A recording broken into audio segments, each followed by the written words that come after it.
Iran Israel યુદ્ધ વચ્ચે ભારત માટે રાહતના સમાચાર સામે આવ્યા। યુદ્ધની અસર ભારતમાં નહિવત રહેવાની શક્યતાઓ છે। દેશ પાસે પૂરતો ક્રૂડ ઓઇલનો જથ્થો ઉપલબ્ધ છે। પેટ્રોલ અને ડીઝલના ભાવમાં વધારો થવાની શક્યતાઓ પણ ઓછી છે। સરકારે અગાઉથી જ કરી લીધી હતી ક્રૂડ ઓઇલની વ્યવસ્થા।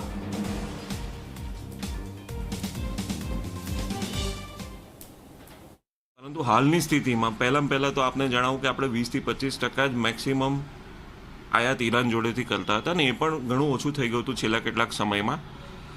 આપણું મેજર ઇમ્પોર્ટર જે એક્સપોર્ટર છે ક્રૂડ ઓઇલનો એ રશિયા અને હવે યુનાઇટેડ સ્ટેટ્સ ઓફ અમેરિકા કદાચ બનશે। બીજું કે ક્રૂડના ભાવ છેલ્લા 3 દિવસમાં આશરે લગભગ $4 થી $5 જ વધ્યા છે। આપણો જે પેટ્રોલ ડીઝલનો ભાવ છે એ ભાવ જે તે સમયે $100 કરતાં વધારે ક્રૂડનો ભાવ હતો ત્યારથી યથાવત રહેલો છે। એટલે ભાવમાં પણ વધારાની શક્યતા બહુ નહીવત છે।